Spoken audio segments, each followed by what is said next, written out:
আমি ওই সমস্ত ভদ্র বিশিষ্ট লোকদেরকে বলবো, আপনার মতো ভালো লোক রাজনীতির না আসার কারণেই আজকে চোর ডাকাত বদমাশ এই রাজনীতি দখল করে ফেলেছে। আজকে খুনিরা রাজনীতি দখল করে ফেলেছে। আমরা চাই না খুনিরা রাজনীতি করুক, আমরা চাই মানিক তুল্য, মুক্ত তুল্য, আবু বকর রাদিয়াল্লাহু চরিত্রের মানুষ, ওমরের মতো চরিত্রের মানুষ, হযরত ওসমানের মতো চরিত্রের মানুষ, হযরত আলীর মুর্তজার চরিত্রের মানুষ আজকে রাজনীতি করবে। তারাই ক্ষমতায় বসবে, তারা মানুষকে অধিকার প্রতিষ্ঠিত করবে, শান্তি প্রদান করবে। আজকে আওয়ামী লীগ মিথ্যা মামলার জন্য যদি আওয়ামী লীগ দোষী হয়, তা আজকেও যারা আমার এই যে আমাদের কাউন্সিলর ইব্রাহিমের বিরুদ্ধে যারা মামলা দিয়েছে, আমরা মনে করব আওয়ামী লীগ যেরকম মিথ্যা মামলার যে মামলা দেওয়ার কারণে দুষ্কৃতি হতে পারে, তাহলে আজকেও যারা অবৈধ মিথ্যা মামলা দেয় তারা দুষ্কৃতিকারী, তারা অন্যায়কারী।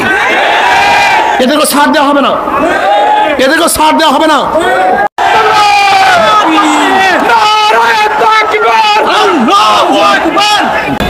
ইসলামী আন্দোলন বাংলাদেশ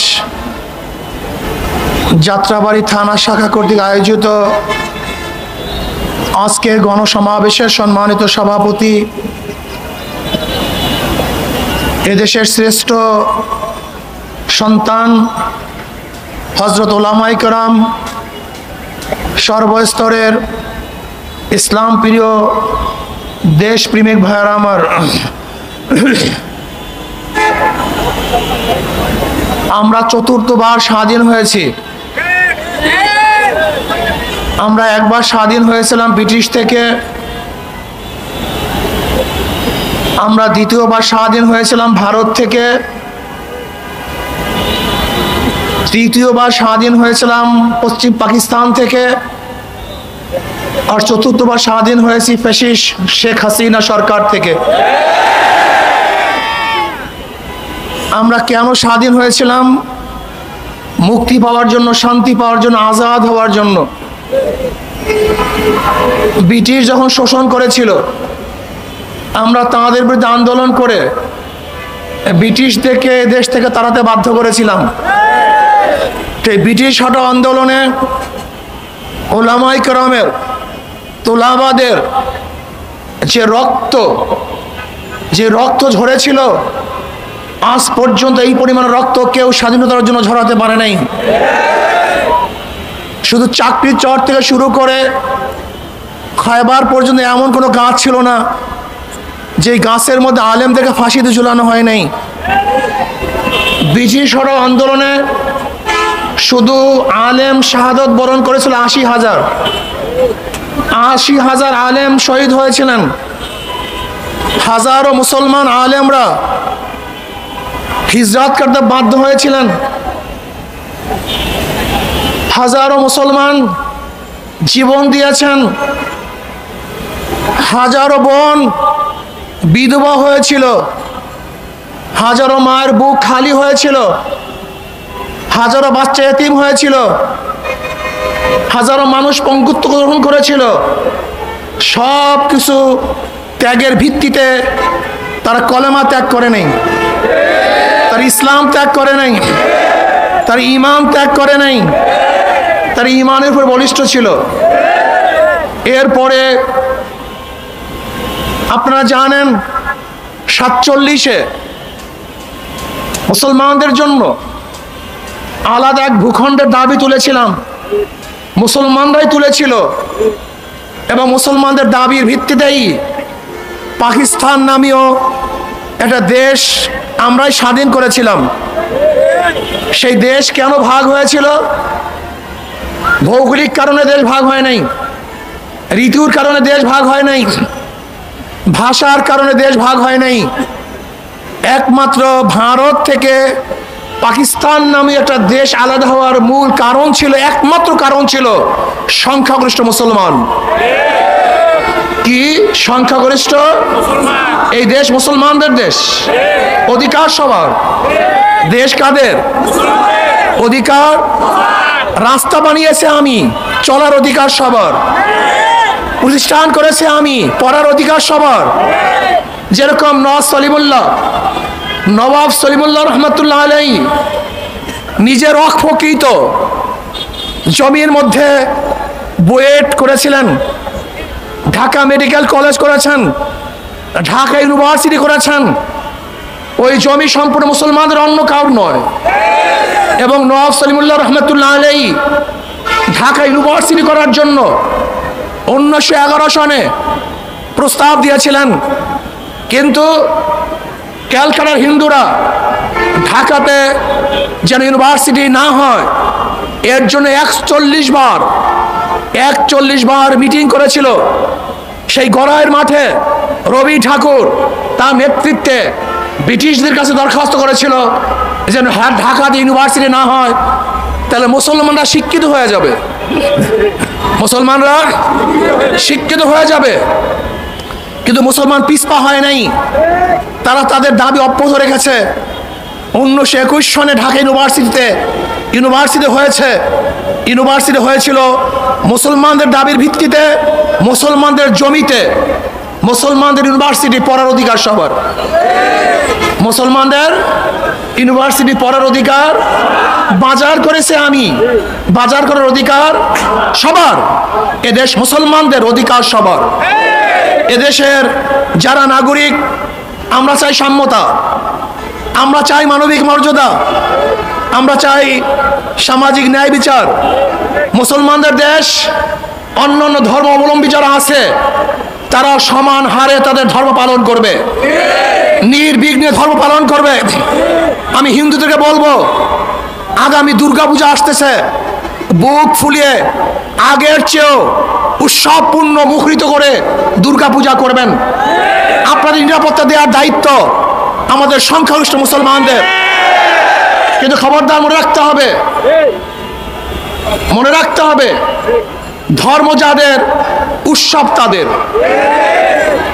ধর্ম যার যার উৎসব সবার, এই স্লোগানের ভিত্তিতে নয়, বরং স্লোগান হবে ধর্ম যাদের উৎসব তাদের। নিরাপত্তা প্রদান করব আমরা সম্মিলিতভাবে। আমার ধর্মে আপনি উৎসব পালন করবেন না, যেহেতু আমি কোরবানির সময় যে জবেহ করি সেই সময় আপনার উৎসব থাকে না, কাজে যার যার ধর্ম উৎসব তারই থাকবে। কিন্তু মনে রাখতে হবে এই বাংলাদেশ প্রত্যেকটা নাগরিকের অধিকার আছে, কাজে আপনারা একেবারে উৎসাহের সাথে আপনার ধর্ম পালন করবেন, কেউ বাধাও দিবে না। বরং দেশের সংখ্যাগরিষ্ঠ মুসলমান 5 তারিখের পরে যেরকম মন্দির পাহারা দিয়েছিল, আপনাদের সবাইকে পাহারা দিয়েছিল, এইভাবে আপনাদেরকে পাহারা দিবে। আমরা চাই সাম্য, আমরা চাই মানবিক মর্যাদা, আমরা চাই ন্যায় বিচার প্রতিষ্ঠিত হবে। এই কারণেই রক্ত দিয়েছে, এই কারণেই মানুষ পঙ্গু হয়েছে, এই কারণেই ঝাঁপিয়ে পড়েছিলাম বাংলাদেশের মানুষকে মুক্তি দেওয়ার জন্য, মানুষকে ইজ্জত দেওয়ার জন্য, শান্তি দেওয়ার জন্য। কিন্তু 5 তারিখের পরে, 5ই আগস্টের পরে যারা আবার মামলা করেছে, মিথ্যা মামলা করেছে, দখলদারি করেছে, চাঁদাবাজি করেছে, জুলুম করেছে, অন্যায় করেছে, অবিচার করেছে, লুটপাট করেছে, বাংলাদেশের মানুষ তাদের আর দেখতে চায় না। ওদেরকে প্রতিহত করতে হবে, এই ডাকাতদের প্রতিহত করতে হবে। চাঁদাবাজরা যেন আর বাংলাদেশের জমিনে, এই জমিনের মধ্যে ক্ষমতা আসতে না পারে সেই ব্যবস্থা গ্রহণ করতে হবে। একদল দেখেছি ঘাট দখল করে, বাজার দখল করে, আর এক দলকে দেখতেছি তারা মাদ্রাসা এবং মসজিদ দখল করার ষড়যন্ত্র করতেছে। মাদ্রাসা মসজিদের দখলদারি নেওয়ার জন্য ষড়যন্ত্র করতেছে। আমি বলবো, যারা যেই জায়গায় দখলদারি করার চেষ্টা করতেছে, জনগণ যেরকম সম্মিলিতভাবে ফ্যাসিস্ট শেখ হাসিনাকে তাড়িয়েছে, ওই দখলদার চাঁদাবাজকেও আমরা বাংলাদেশের মানুষ সম্মিলিতভাবে এই বাংলাদেশ থেকে তাড়িয়ে দেবে ইনশাআল্লাহ। যেখানে চাঁদা দাবি করার জন্য আসবে, সম্মিলিতভাবে এই খাম্বার সাথে বেঁধে রাখবেন, ছাড়বেন না ওদেরকে, ছাড়বেন না। সাহস নিয়ে এগিয়ে যান। বাংলাদেশ কোনো গুন্ডাদের দেশ নয়, বাংলাদেশ কোনো মাস্তানদের দেশ নয়, বাংলাদেশ কোনো খুনিদের দেশ নয়। এদের সবার দেশ, শান্তিকামী মানুষের দেশ এই বাংলাদেশ। আজকে আওয়ামী লীগ মিথ্যা মামলার জন্য যদি আওয়ামী লীগ দোষী হয়, তা আজকেও যারা আমার এই যে আমাদের কাউন্সিলর ইব্রাহিমের বিরুদ্ধে যারা মামলা দিয়েছে, আমরা মনে করব আওয়ামী লীগ যেরকম মিথ্যা মামলার যে মামলা দেওয়ার কারণে দুষ্কৃতি হতে পারে, তাহলে আজকেও যারা অবৈধ মিথ্যা মামলা দেয় তারা দুষ্কৃতিকারী, তারা অন্যায়কারী। এদেরকে ছাড় দেওয়া হবে না, এদেরকে ছাড় দেওয়া হবে না। আমরা চাই মাওলানা সিরাজের নামে মামলা দেওয়া হয়েছে, অনেকের নামেই মামলা দেওয়া হচ্ছে। আমরা বাংলাদেশের একটা মিথ্যা মামলা দেখতে চাই না। আমরা চাই সাম্য, সবাই সমান থাকবে। আজও যদি গার্মেন্টস শ্রমিকরা তাদের অধিকারের জন্য, আজকেও যদি রেল শ্রমিকরা, বাস শ্রমিকরা, আজকেও রিক্সা শ্রমিকরা তাদের অধিকারের জন্য যদি রাস্তায় মিছিল করে, মিটিং করে, তাহলে সেই বাংলাদেশ আমরা দেখতে চাই না। আমরা চাই প্রত্যেকটা শ্রমিকের অধিকার এবং প্রত্যেকটা শ্রমিকের ন্যায্য অধিকার ফিরিয়ে দেওয়ার জন্য। এখানে মুসি, কামার, ঋষি, চামার, মেতর প্রত্যেকের অধিকারকে ফিরিয়ে দেওয়ার জন্যই ইসলাম দুনিয়াতে আসছে। ইসলাম কে কালো, কে সাদা, কে বংশীয়, কে নন বংশীয়, কে ক্ষমতায়, কে নন ক্ষমতায়, এই সমস্ত ইসলাম দেখে না। মানে ইসলাম দেখে সমস্ত মানুষের অধিকার। শুধু মানুষের অধিকার নয়, ইসলাম তো একটা জানোয়ারের অধিকার প্রতিষ্ঠিত করে। এর নাম ইসলাম।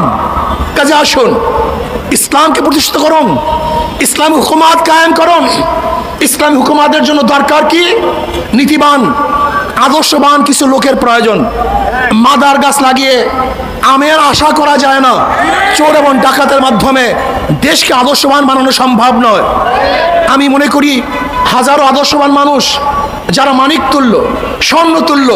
নবী আলাইহিস সালাতু ওয়াস সালাম বলেছেন, আন-নাসু মাআদিনু কামাআদিনিজ যাহাবি ওয়াল ফিদ্দা, খায়রুন ফিল জাহিলিয়্যাতি খায়রুন ফিল ইসলাম ইযা ফাকিহু। হাজারো স্বর্ণ তুল্য মানুষ, হাজারো মুক্ত তুল্য মানুষ বিভিন্ন জায়গায় আছে, তারা রাজনীতি অংশগ্রহণ করে না। এই রাজনীতি পচা, গান্দা এবং ঘুণে ধরা রাজনীতির কারণে তারা অংশগ্রহণ করে না। আমি ওই সমস্ত ভদ্র বিশিষ্ট লোকদেরকে বলবো, আপনার মতো ভালো লোক রাজনীতির না আসার কারণেই আজকে চোর, ডাকাত, বদমাশ এই রাজনীতি দখল করে ফেলেছে। আজকে খুনিরা রাজনীতি দখল করে ফেলেছে। আমরা চাই না খুনিরা রাজনীতি করুক। আমরা চাই মানিক তুল্য, মুক্ত তুল্য, আবু বকর রাদিয়াল্লাহু আনহু চরিত্রের মানুষ, ওমরের মতো চরিত্রের মানুষ, হযরত ওসমানের মতো চরিত্রের মানুষ, হযরত আলীর মুর্তজার চরিত্রের মানুষ আজকে রাজনীতি করবে। তারাই ক্ষমতায় বসবে, তারা মানুষকে অধিকার প্রতিষ্ঠিত করবে, শান্তি প্রদান করবে। এর জন্য আমি সবাইকে বলবো, যারা যেখানে আছেন, যে অবস্থায় আছেন, আসলে ইসলামী আন্দোলনের ছায়াতলে একসাথ হয়ে, একত্রিত হয়ে আমরা সবাই দেশটাকে গড়ব, ইসলাম হুকুমাত কায়েম করব, প্রত্যেকের অধিকার প্রতিষ্ঠিত করব। যেখানে পুরুষের অধিকার থাকবে, মহিলাদের অধিকার থাকবে, ঋষি, কামার, তাতার, মজদুর সবার অধিকার প্রতিষ্ঠিত হবে। আল্লাহ আমাকে এবং আমাদের সবাইকে দেশকে বিনির্মাণ করার জন্য সাধ্য অনুযায়ী একত্রিত কাজ করার তৌফিক দান করেন।